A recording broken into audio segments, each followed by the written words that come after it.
Ok, como ustedes saben, estamos como iglesia viviendo un proceso, un periodo de transición, donde queremos anclar cada vez más todo lo que hacemos dentro de un contexto mucho más bíblico. Y hemos venido caminando desde hace un par de meses en reuniones, planificar, y hace poco dimos inicio a este proceso, dando unos primeros pasos, y todavía nos queda mucho por recorrer. Y estos mensajes que hemos abierto a inicios de este año tienen como propósito poner nuestro corazón en el lugar correcto, afirmar nuestros pensamientos en el lugar correcto, porque normalmente cuando hay cambios hay un poco de descontento, hay un poco de molestia, incertidumbre, uno se cuestiona si realmente estas cosas van a funcionar, y alrededor de esos pensamientos que probablemente existen, hemos expuesto un primer mensaje que fue la cura contra el descontento. Ese fue nuestro primer mensaje hace un par de semanas. En nuestro segundo mensaje fue la cura contra el hablar mal de otros, que fue el mensaje de la semana pasada. Y hoy vamos a realizar un tercer mensaje y está alrededor de la cura contra la tibieza espiritual. Si tú notas los distintos énfasis en estas semanas, el descontento, el hablar mal de otros, la tibieza espiritual, son áreas donde el enemigo puede muy fácilmente vulnerar una iglesia, donde muy fácilmente puede traer conflicto, puede traer rencillas, puede haber un cierto tipo de partidismos, como dice Santiago. Y lo que nosotros queremos hacer es tener el enfoque correcto, bíblico, adecuado, para saber cómo conducirnos en distintos momentos, porque si hay algo que frena en seco la vida de una iglesia, la paraliza, es la tibieza o la apatía espiritual, ¿no es cierto? La tibieza o la apatía espiritual es algo que frena a la iglesia, detiene a la iglesia, quita la dinámica en la que debería moverse una iglesia. Y solo para que estemos de acuerdo, cuando uso el término apatía, me estoy refiriendo a la falta de emoción, motivación, entusiasmo, y algunos definen como un estado de indiferencia. Un estado de indiferencia, y esto erosiona la iglesia. La tibieza espiritual, la apatía, erosionan la vida de la iglesia. La mayoría de los cristianos, si no todos, pasan por periodos en los que su pasión por Dios disminuye. En un momento en nuestro caminar en el Señor, la mayoría, muchos, pocos, pero en algún momento se enfrenta un periodo en el que mi pasión por Dios disminuye. Algunos otros cristianos experimentan periodos mucho más extensos donde su pasión por el Señor disminuye, donde los asuntos de Dios ya no son una prioridad como lo eran al principio. Aún su servicio empieza a decaer en intensidad, en fuerza, en consistencia, en el mismo ímpetu que se tenía a un inicio al momento de servir. Les cuesta orar, es más, nada o normalmente nada les motiva a orar, nada les entusiasma sobre Cristo como antes. Se sienten aburridos, se sienten estancados, se sienten paralizados, y esta apatía espiritual, esta tibieza espiritual, no solo erosiona su corazón, sino que también es un asunto contagioso. La apatía espiritual, la tibieza espiritual suele ser contagiosa. Entonces este es un escenario que queremos explorar en esta mañana, para ver si tú te encuentras tibio espiritualmente, tu corazón se ha anclado en una apatía espiritual, donde, como decíamos, las cosas de Dios ya no te emocionan, las cosas de Dios ya no te motivan, no hay entusiasmo en tu vida, más bien hay indiferencia. El problema de la apatía o tibieza espiritual, que voy a usar ambos términos de manera intercambiable, aunque algunos pueden hilar más fino y hallar diferencias, pero por el fin de este mensaje voy a usar ambos términos de manera relativamente similar. Decía, lo interesante de esta apatía espiritual es que solo aparentemente apunta a cosas significativas. Y apunta normalmente a cosas espirituales, a las que están destinadas a buscar en nuestras vidas un crecimiento, un desarrollo espiritual. Entonces, en ese sentido, la apatía espiritual es muy selectiva. La apatía espiritual llega a ser selectiva porque las personas pueden perder dramáticamente el interés por algunas cosas, pero no por todas.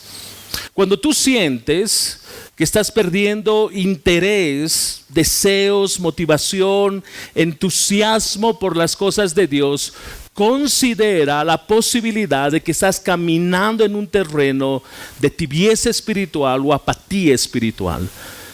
Cuando tú miras que el venir a la iglesia ya no te genera el mismo entusiasmo de antes, no tienes expectativa por lo que Dios va a hacer, no te inspira el poder orar, leer su palabra, buscar con mayor determinación al Señor, estás pasando probablemente por un periodo de tibieza espiritual o apatía espiritual. Cuando tú sientes que hay cosas que te entusiasman más que Dios, si tú tuvieses que elegir entre ir a la iglesia, asistir a una reunión de oración, asistir a una reunión de jóvenes, o ir al cine, ver el fútbol, o tú jugar fútbol, y tu corazón se inclina por lo otro, es que hay en tu corazón apatía espiritual. Y entiéndase, no está mal ir al cine, no está mal jugar, no está mal ver un partido de fútbol, pero cuando eso empieza a tomar el lugar de las cosas que realmente son importantes en nuestra vida, tú sufres de apatía espiritual. Tú sufres en tu corazón, en tu vida, de tibieza espiritual. Entonces yo no voy a preguntar, no, sí lo voy a hacer, pero no levantes tu mano. ¿Cuántos de ustedes sufren hoy de apatía espiritual? ¿Cuántos de ustedes hoy sufren de tibieza espiritual? Recuerda, las cosas de Dios ya no son tan importantes como antes. Las cosas de Dios no me cautivan como lo hacía antes. Otra vez, el orar es un esfuerzo. El leer su palabra es otro esfuerzo. Si está nublado, me cuestiono si debo ir a la iglesia o no. Si hace sol, me cuestiono si debo ir a la iglesia o no. Apatía espiritual, tibieza espiritual. Alguien decía que la paradoja de la apatía es que para los apáticos espirituales existe una relación inversa entre la grandeza de una verdad y nuestra respuesta emocional y práctica hacia ella. Fin de la cita. Lo que está diciendo es: antes tú podías observar al Señor y ver su majestad en las Escrituras, ver su soberanía en la palabra, y en tu comunión con el Señor hallabas deleite. La enseñanza de las Escrituras te entusiasmaba. El entender una nueva verdad de la palabra traía deleite a tu corazón. Hoy no. Hoy no. Hoy no te deslumbra la grandeza del Señor. Hoy no te maravilla como antes su soberanía. Hoy no. La providencia de Dios, Dios orquestando los hilos de la historia para que sus propósitos se cumplan en tu vida, ya no te entusiasma. Es como una rutina. Hay un sentido de pesadez. Hay un sentido de apatía espiritual. Ya no te emocionan las cosas de Dios. Y cuando hablo de emoción, no estoy diciendo que vamos a saltar, que está bien, que vamos a aplaudir, que está bien, pero estoy hablando del corazón. Estoy hablando del corazón. Entonces la pregunta es, ¿qué emociona hoy tu corazón? ¿Qué entusiasma hoy tu corazón? ¿Qué cautiva hoy tu corazón? ¿Qué es aquello que llega a tu corazón y te entusiasma tanto que aún derramas lágrimas de la emoción de entender algo, de mirar al Señor, de comprender su palabra, de orar y sentir que Él está en comunión contigo? Yo creo que la respuesta es en Apocalipsis capítulo 2, versículos 1 al 7. Yo creo que la causa, la razón de experimentar tibieza espiritual, la razón de muchas veces caminar por un terreno de tibieza espiritual se encuentra en Apocalipsis capítulo 2, versículos 1 al 7. Yo sé que tú conoces esta porción y de hecho hace unos años expusimos sobre ese texto, pero voy a darle un ángulo distinto a estos versículos. Entonces leamos juntos Apocalipsis capítulo 2, versículos 1 al 7. Escribe al ángel de la iglesia en Éfeso, el que tiene las 7 estrellas en su mano derecha, el que anda entre los 7 candelabros de oro, dice esto: yo conozco tus obras, tu fatiga y tu perseverancia, y que no puedes soportar a los malos, y has sometido a prueba a los que se dicen ser apóstoles y no lo son, y los has hallado mentirosos. Tienes perseverancia y has sufrido por mi nombre y no has desmayado. Pero tengo contra ti que has dejado tu primer amor. Recuerda por tanto de dónde has caído y arrepiéntete y haz las obras que hiciste al principio. Si no, vendré a ti y quitaré tu candelabro de su lugar si no te arrepientes. Sin embargo, tienes esto, que aborreces las obras de los nicolaítas, las cuales yo también aborrezco. El que tiene oído, oiga lo que el Espíritu dice a las iglesias. Al vencedor le daré a comer del árbol de la vida que está en el paraíso de Dios. Esta porción, solo para tener en mente el contexto de estos versículos, esta porción es alrededor de 7 cartas. Esta es una de las 7 cartas dirigidas a 7 iglesias en Asia. Esta es una de las primeras cartas que el apóstol Juan registra en el Apocalipsis. Lo interesante es que 5 de las 7 iglesias fueron reprendidas. Habían 7 de estas 7, 5 iglesias en las cartas que reciben fueron reprendidas. Solo 2 de ellas, Esmirna y Filadelfia, salieron muy bien paradas de la evaluación que hizo el Señor. No había nada que observar, no recibieron ninguna reprensión de parte del Señor. Pero la iglesia de la Odisea, su situación era tan crítica que Dios no tiene nada que decir. Dios guarda silencio respecto a tratar de halagar, reconocer algo de esta iglesia. Dios guarda silencio, porque no había nada que observar, que apreciar, que valorar en esta iglesia. Y ahí se encuentra Éfeso, la carta que acabamos de leer. Si tú has prestado atención a la lectura, hay por lo menos 5 escenarios en los que se redacta esta carta. Dios revela su carácter, ¿no es cierto? Al inicio de lo que leímos, Dios está revelando su carácter y debemos comprender que cada vez que Dios revela su carácter en cada una de estas cartas que Él escribe a 7 iglesias, armoniza su carácter con lo que Él va a decir.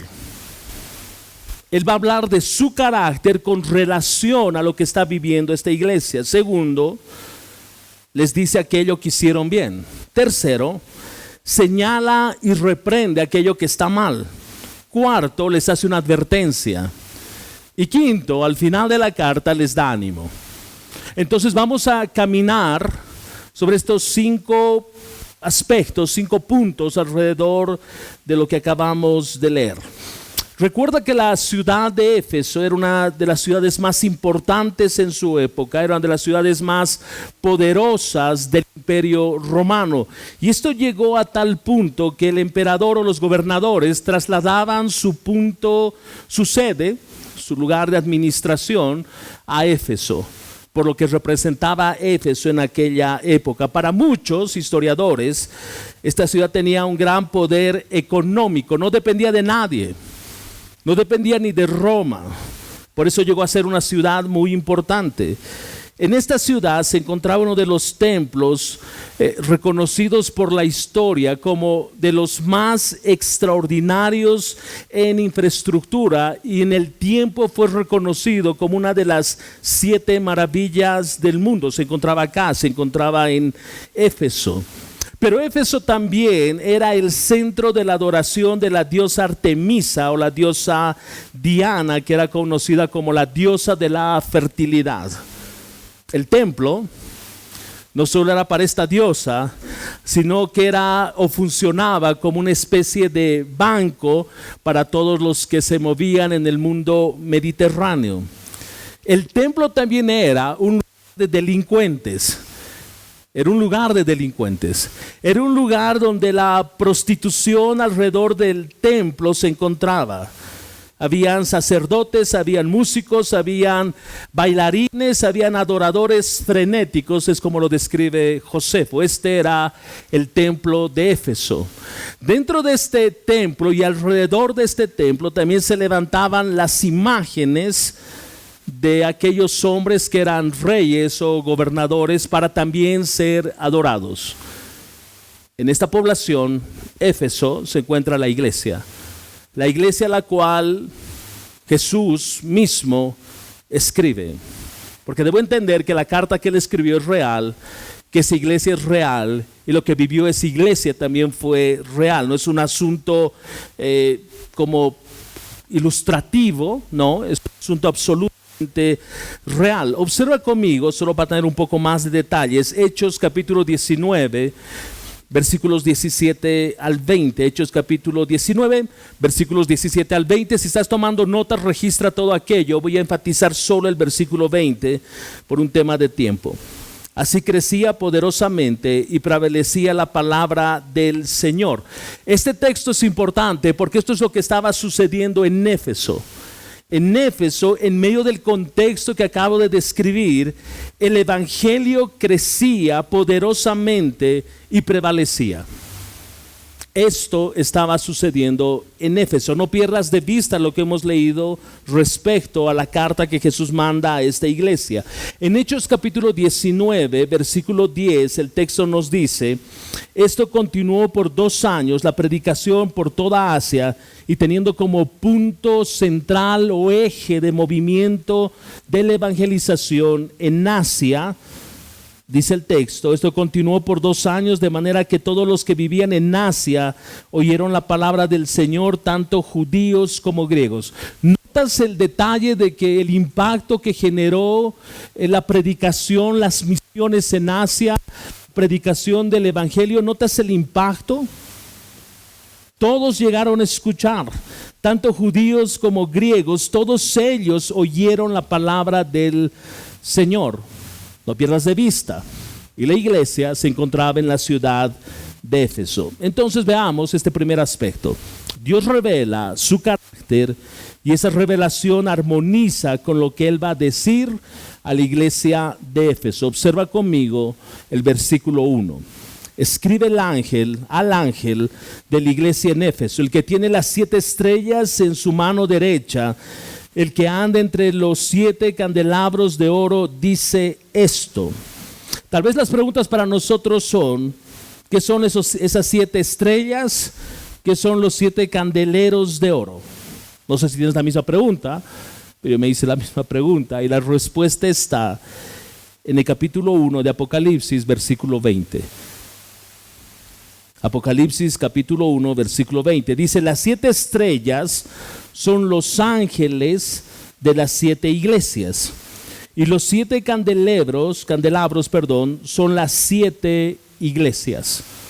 Entonces tú observas una vez más que el Señor está dirigiendo cada carta a un grupo en particular, en un momento en particular, a una ciudad específica, dentro de esa ciudad, a una iglesia que está atravesando por una determinada situación. El asunto es que cuando observamos este versículo no podemos apartar nuestra atención de la descripción que se hace de Jesús en el capítulo 1. Una de las descripciones es que sus ojos de Jesús, capítulo 1 de Apocalipsis, son como llamas de fuego. Son como llamas de fuego. Y este no es un asunto decorativo. Este no es un asunto para tratar de mostrar su realeza y su majestad. No, aunque Él es real, grandemente real y majestuoso, pero ese no es el énfasis.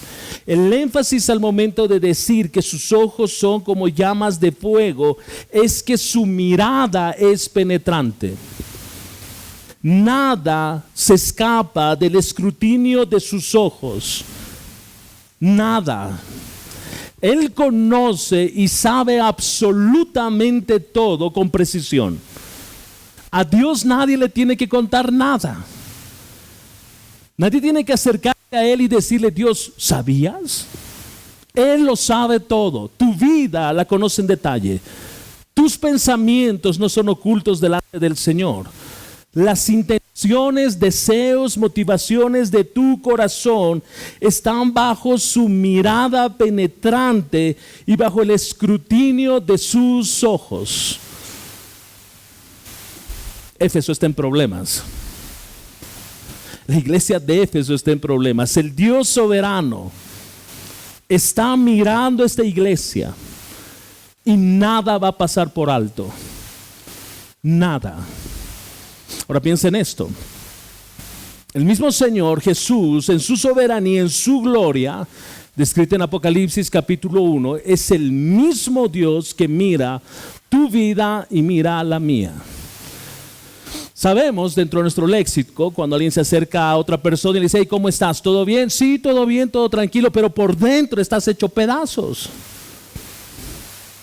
Tu mente está enfrentando lucha. Tu corazón está cediendo a tentaciones. Y probablemente exista pecado en tu vida. Pero desde aquí te ves perfecto, brother. Pero Dios conoce lo secreto. Conoce lo íntimo.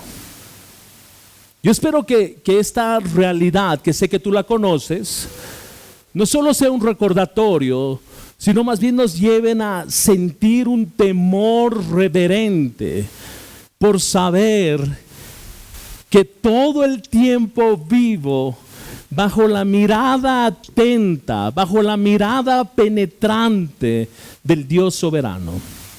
Que aunque yo pienso que nadie me está viendo, Él sí me está viendo. Que cuando yo me aseguro de tener la puerta de mi dormitorio bien cerrada, bien trancada, todo, nadie me ve, Dios está ahí. Dios está ahí. Y esto es lo que está diciendo Juan. Y esto es lo que dice esta carta. Le dice: iglesia de Éfeso, mi mirada va a pasar revista a quién eres tú realmente, a qué es lo que hay en tu corazón. Veamos nuestro segundo aspecto. Les dice aquello que hicieron bien. Observa lo que hace Jesús. Él empieza primero describe su carácter en relación a lo que va a decir, o con relación a lo que va a decir. Y lo primero que va a hacer entonces es elogiar a esta iglesia, decirle las cosas que están bien. Observa conmigo el versículo 2. Yo conozco tus obras, tu fatiga y tu perseverancia, y que no puedes soportar a los malos, y has sometido a prueba a los que se dicen ser apóstoles y no lo son, y los has hallado mentirosos. Tienes perseverancia y has sufrido por mi nombre y no has desmayado. El Señor dice: yo conozco. Ahora, no es un conocer, en el texto original, no es un conocer experimental. Es un conocimiento, escucha bien, es un conocimiento en función a su omnisciencia. Omnisciencia es que Él lo sabe todo. Él lo sabe absolutamente todo. Si Él no supiese algo, Él no es Dios. Si a Él le faltase conocimiento sobre algún asunto, Él deja de ser Dios. Pero Él es completamente omnisciente. Él lo sabe absolutamente todo, de manera completa y total. Y es así como empieza a elogiarlos. Iglesia de Éfeso, yo los conozco. Yo los conozco. Pon tu nombre en vez de Éfeso. Yo te conozco. No de manera experimental respecto a participar en las cosas que haces, pero porque soy omnisciente, yo sé por qué haces las cosas, sé cómo las haces, sé cuándo las haces, conozco tus deseos, conozco tus pensamientos de manera completa y total. Es lo que está diciendo el Señor. Ahora observa, ¿qué es lo que conoce Dios de esta iglesia? El texto nos dice que Él conoce su fatiga y su perseverancia. Observa dos elementos aquí. Él conoce lo que hay en el corazón, la carga, la fatiga del corazón, pero también conoce la perseverancia, que es la respuesta a lo que hay en el corazón. No solo conoce lo interno, sino conoce además lo que hago. Conoce la causa y la razón del por qué hago las cosas. Yo puedo lucir como que las hago con gozo y alegría y aquí muy servicial, buena onda, pero mi corazón quejándose. Pero mi corazón murmurando. Pero por fuera luce bien. Es como cuando los que son papás van a entender esto. Tú le dices a tu hijo, haz algo, que haga algo en particular, y él te mira y sonríe. Pero su corazón, lo que menos quiere es hacer algo. ¿No es cierto? ¿Sí? ¿Sí? Ok. Es lo que está pasando acá. Dice, yo conozco tu fatiga y tu perseverancia. Sé y conozco las motivaciones de tu corazón. Ahora, este concepto de fatiga y perseverancia en el texto original recoge una sola palabra y es permanecer de pie bajo presión. Permanecer de pie bajo presión. No olvides el contexto que mencioné muy brevemente de esta iglesia. Los hermanos de la iglesia de Éfeso sufrían una tremenda presión por el contexto en el que vivían. De hecho, la iglesia de Éfeso, el templo de la diosa Diana, está ubicado casi en el mero centro de la ciudad de Éfeso. Entonces, cuando los hermanos salían de la reunión y todos felices y todos contentos, ellos empezaban a caminar al templo y todas las prostitutas estaban alrededor. Todos los hechiceros, magos, estaban alrededor. Toda la gente que hacía negocios extraños, porque en el templo también vivían ladrones, todos estaban de camino a sus casas. Ellos soportaban la presión de la inmoralidad en su contexto. Y Jesús está reconociendo esto. Él está diciendo, yo conozco la presión que tienes que aguantar cada vez que tú sales de la iglesia, si tú quieres. Yo conozco en medio de esa fatiga tu perseverancia, porque además tú has soportado persecución. Tú has soportado el desprecio de los incrédulos. Tú has soportado la presión de la comunidad misma y yo sé todo esto. Yo conozco tu fatiga y tu perseverancia. Yo conozco que no soportas a los malos. No pierdas de vista el contexto. Templo diosa Diana y alrededor todo lo que sucedía. Él dice, yo conozco que no soportas a los malos. Y esto tiene que ver con que esta iglesia en Éfeso tenía una elevada y santa norma de conducta porque eran sensibles al pecado. Ellos no se involucraban con lo que sucedía en Éfeso. Ellos no se involucraban con las fiestas alrededor de la ciudad de Éfeso. Ellos eran cuidadosos, ellos eran celosos, ellos no soportaban a los malos. Yo conozco que has sometido a prueba a los que se dicen ser apóstoles y no lo son, y los has hallado mentirosos. Ellos tenían una doctrina, una teología, una enseñanza tan robusta que ellos podían identificar muy fácilmente cuando llegaba alguien y decía: yo soy apóstol, Pablo me enseñó, él me instruyó. Y era como que los de Éfeso decían: toma asiento, expónnos tus credenciales de apóstol. Ellos descubrían a los que no eran, y más, no los recibían. Y Dios está reconociendo esto. Observa conmigo lo que dice 2 Corintios capítulo 11 versículos 13 al 15. 2 Corintios capítulo 11 versículos 13 al 15. Pero seguiré haciendo lo que siempre he hecho. Es Pablo hablando. Esto debilitará los argumentos de aquellos que andan buscando la oportunidad para jactarse de que su trabajo es igual al nuestro.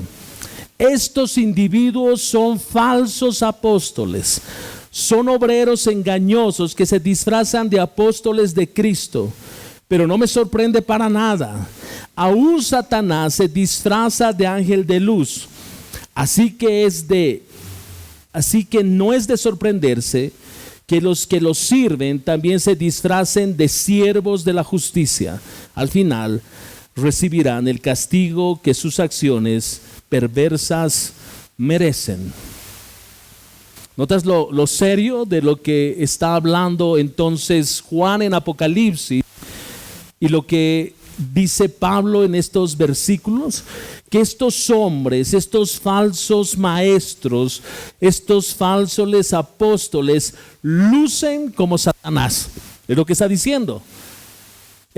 Satanás se disfraza como ángel de luz, así que también ellos se disfrazan. Sus siervos también se disfrazan como él.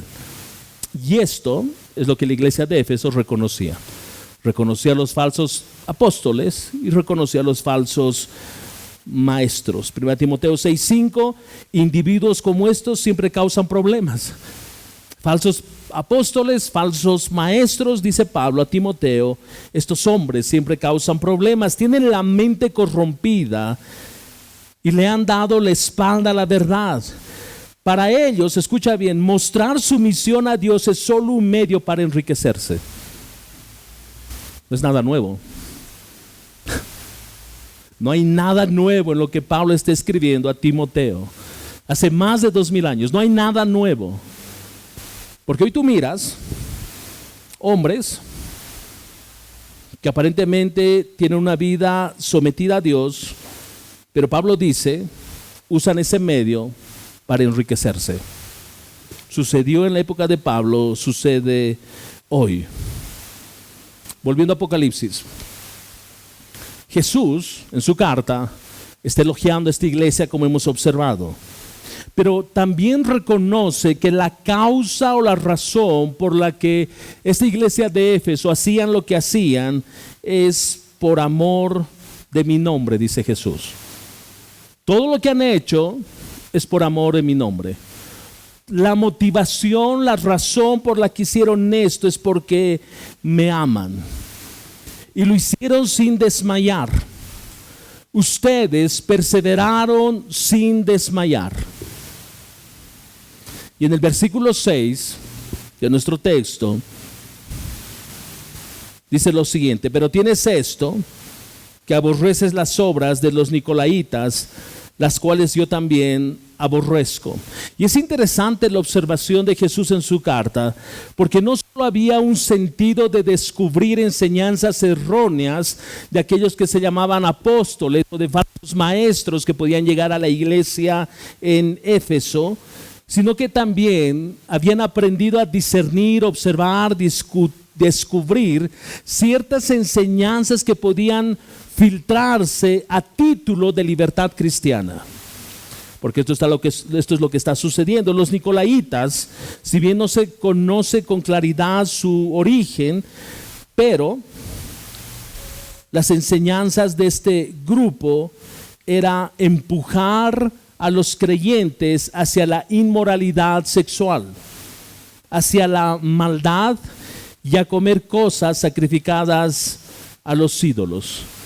Y el rótulo para poder hacer todo esto era libertad cristiana. Estos eran los nicolaítas. Los nicolaítas decían: oye, tú eres joven, Dios te ha hecho libre, disfruta.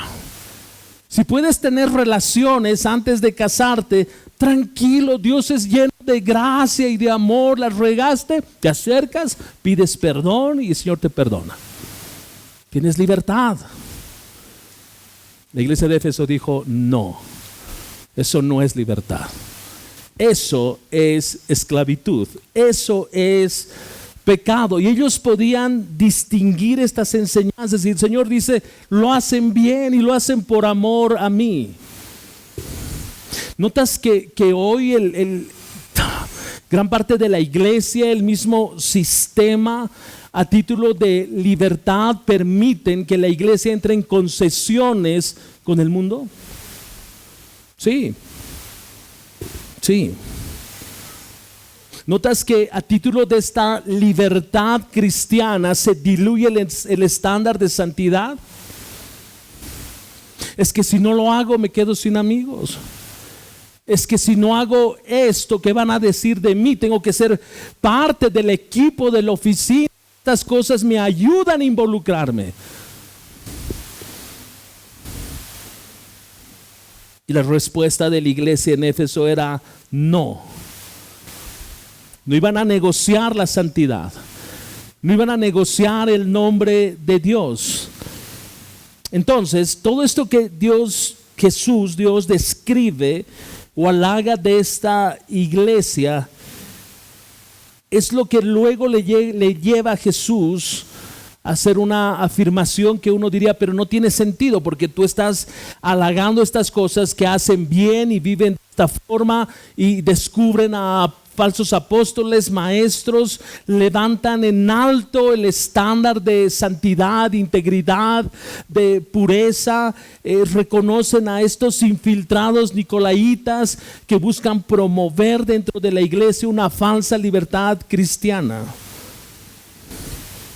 Pero es que puede lucir todo bien en la superficie, puede lucir todo bien externamente.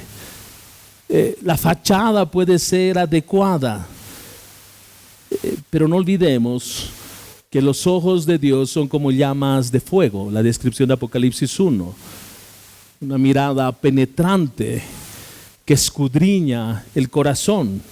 Entonces llegamos al versículo 4 y el Señor dice: pero tengo esto contra ti, que has dejado tu primer amor. Pero tengo esto contra ti. Escucha bien, pero tengo esto contra ti. Si el Señor se parase esta mañana delante tuyo y te dice: pero tengo esto contra ti, ¿qué crees que sería eso que Él tiene contra ti? Porque créeme, tú y yo lo sabemos. Tú y yo lo sabemos. Porque Dios mismo, su sola presencia, Santiago capítulo 1, su sola presencia, su sola palabra es como un espejo. Si tú te paras frente a la santidad de Dios, ¿qué verías de ti? ¿No es lo que le pasó a Isaías? Entra al templo y mira la gloria de Dios en todo ese templo. Y él cae de rodillas y dice: miserable de mí, porque soy hombre de labios impuros. Ok, ponlo criollo: soy un mal hablado. Soy un mal hablado. La santidad de Dios en la vida del profeta Isaías reveló que tenía un serio problema de habla. No era tartamudo, era mal hablado. Tú parado frente a la santidad de Dios, ¿qué sale? Tú parado frente a la majestad de Dios, ¿qué sale? ¿Qué se expone? ¿Qué señalaría a Dios? Recuerda, la fachada puede lucir bien, pero el énfasis de la carta está en el corazón de la persona. Entonces, para la iglesia de Éfeso, para nosotros, para ti de manera particular, es posible trabajar para el Señor hasta fatigarse, pero haber dejado el primer amor. Es posible. Es posible trabajar para el Señor, trabajar en su obra, servir al Señor, pero haber abandonado el primer amor. Es posible defender la doctrina bíblica, que es lo que está haciendo esta iglesia en Éfeso, pero también es posible defender doctrina habiendo abandonado el primer amor. Es posible hacer frente a los falsos maestros y denunciarlos y subir a YouTube tu video denunciando a X personas, pero haber abandonado tu primer amor. Es posible. Es posible hacer las cosas de Dios sin Dios. Es posible. Es posible servir a Dios. Es posible congregarte en un lugar sin Dios. Es posible sufrir por la causa del nombre de Cristo sin tener primer amor. Es posible. Es posible pararte los domingos en la mañana para servir al Señor en un área de esta iglesia, pero haber abandonado tu primer amor. Porque todo se convirtió en una rutina. John Piper diría: ahora es un trabajo porque profesionalizaste tu llamado, profesionalizaste tu fe. ¿Notas lo sencillo que puede ser la fachada? Lucir de una forma, pero haber abandonado tu primer amor. ¿Por qué haces las cosas? ¿Por qué haces lo que haces? ¿Por qué te congregas? ¿Por qué oras? ¿Por qué lees la palabra? ¿Qué te motiva? ¿Qué te impulsa a hacerlo? La pregunta que está haciendo Jesús, el hombre con los ojos de llamas de fuego, penetrante, que escudriña lo más íntimo del corazón del hombre, está preguntando a esta iglesia: ¿abandonaste tu primer amor? Pero tengo contra ti. Es la pregunta para nosotros, haciendo eco de lo que Jesús les dijo a la iglesia en Éfeso: ¿abandonaste tu primer amor? La respuesta a esta pregunta es monumentalmente importante. De ello depende tu cristianismo. Porque tú puedes servir sin haber nacido de nuevo. Tú puedes servir sin haber nacido de nuevo. Tú puedes congregarte todos los domingos porque es parte de la cultura latinoamericana religiosa, que si no voy a una iglesia católica voy a una cristiana, pero me estoy congregando. Puedes hacerlo sin Cristo. ¿Tú vienes porque quieres o porque te amenazan? Tú vienes porque si vienes en la semana vas a negociar otras cosas en casa. ¿Por qué lo haces? Es posible entonces trabajar, servir al Señor, predicar, enseñar, cantar, congregarse, habiendo abandonado el primer amor. Es posible. Es posible. Primera de Pedro capítulo 5 versículos 1 al 4 dice, Primera de Pedro capítulo 5 versículos 1 al 4: y ahora una palabra para ustedes los ancianos en las iglesias. Les ruego, versículo 2, cuiden del rebaño que Dios les ha encomendado. Escucha bien esto: háganlo con gusto, no de mala gana. Ok, yo lo dejo de tarea, que tú leas lo demás, pero solo quiero poner tu atención con gusto y de mala gana. Con gusto es: amo al Señor y por eso quiero pastorear a sus ovejas, quiero cuidar de sus ovejas. He perdido mi primer amor y este asunto me pesa. Lo hago de mala gana. Me incomoda. Tengo que hablar una vez más todo el tiempo y repetir las cosas. No, este asunto no funciona. No, el texto dice: hazlo con gusto. La evidencia de servir al Señor con gusto es que tu primer amor está ardiendo en tu corazón. La evidencia de hacer las cosas para el Señor de mala gana es porque hay tibieza espiritual en tu corazón. Ya no te apasionan las cosas de Dios, ya no amas las cosas de Dios, pero hay que hacerlas. Fachada. Porque si no lo hago, ¿qué van a decir?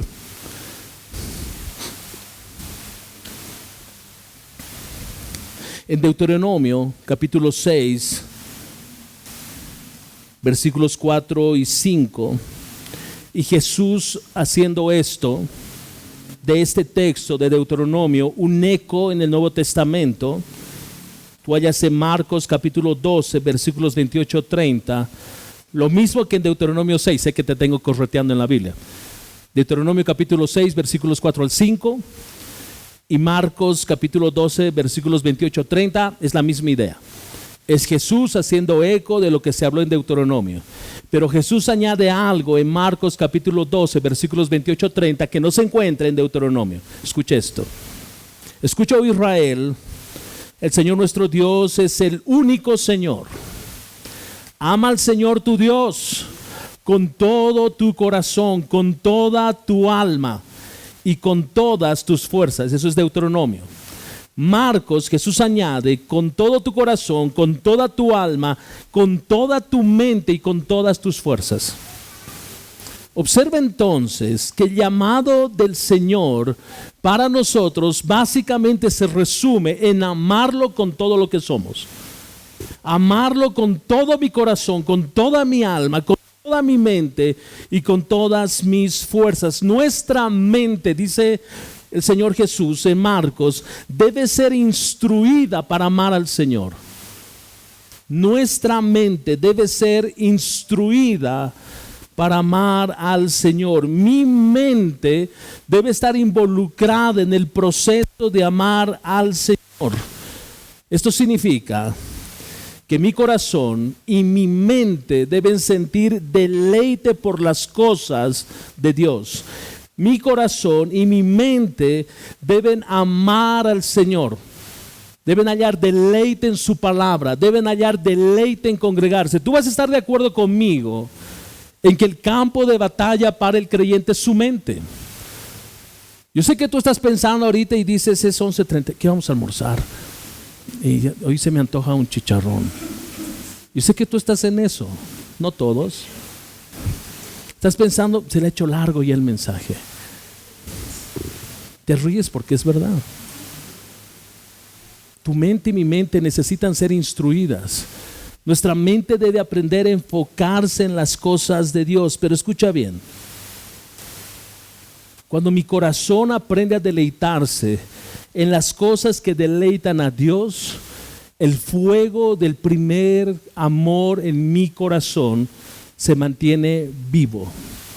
Cuando mi mente y mi corazón se deleita en las cosas que deleita a Dios, el primer amor se mantiene vivo en mi corazón. Y no es un asunto de tiempo. No es un asunto de tiempo. Yo sé que muchos dicen, no tengo mucho tiempo para orar, me falta tiempo para leer su palabra, es que me levanto y ya tengo que hacer 1000 cosas. No, es un asunto que tú le das tiempo a aquello que tú entiendes es importante. ¿No es cierto? Tú le das tiempo a lo que tú entiendes es importante. Tú le das tiempo a aquello que amas. Tú le das tiempo a aquello que es prioridad en tu vida. Escucha. ¿Cuánto de lo que te entretiene es aceptado por Dios? ¿Cuánto de aquellas cosas que tú miras, haces, vas, es aceptado por Dios? ¿Tú amas a Dios por encima de todo?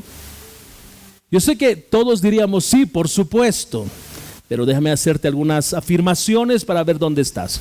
Vamos a ir cerrando el mensaje. Cuando yo digo que amo a Dios con todo lo que soy, en la descripción que hace Jesús en Marcos, mi corazón, mi alma, mi mente, mis fuerzas, no hay nada entonces, escucha bien, que tu corazón desee más que a Dios. Tú deseas a Dios por encima de todo. No hay nada ni nadie que tú no estés dispuesto a dejar por Dios. ¿Recuerdas este acerca de Jesús? Señor, lo hice todo. Desde chavito he cumplido absolutamente todo. No le he pelado a una, Señor. Tu ley, ahí está. Ok, muy bien. Vende todo lo que tienes, repártelo y sígueme. No hay nada ni nadie que tú no estés dispuesto a dejar por Dios. La respuesta fue, este joven hombre se puso triste y se fue. Y se fue. ¿Qué es aquello que tu corazón ama tanto, Abraham? Que si Dios te pide y te dice, dámelo, tú estás dispuesto a ponerlo en un altar porque amas a Dios. No hay ninguna relación en tu vida que compita con tu relación con Dios. Ni siquiera de casados. Ni siquiera de casados. Yo amo a mi esposa, pero no la amo más que a Dios. Amo a Dios con todo mi corazón. Y eso me ayuda a amar a mi esposa con todo mi corazón. Pregunta: ¿hay alguna relación en tu vida que compita con tu relación con Dios? Que ocupan tus pensamientos. Que cuando estás orando esos pensamientos vienen. Que cuando estás haciendo algo esos pensamientos te invaden. ¿Hay alguna relación en tu vida que está compitiendo con tu relación con Dios? Si la respuesta es sí, probablemente hay tibieza en tu corazón. Hay indiferencia al Señor. ¿Amas lo que el corazón de Dios ama? ¿Amas su palabra? ¿Amas su nombre? ¿Amas su causa? ¿Amas su cruz? ¿Amas su iglesia? ¿Amas a su gente? ¿Te entusiasman las cosas de Dios? ¿Te alegran las cosas de Dios? Entonces, la pregunta viene una vez más. ¿Abandonaste tu primer amor? ¿Estás caminando en tibieza? ¿No te entusiasman las cosas de Dios?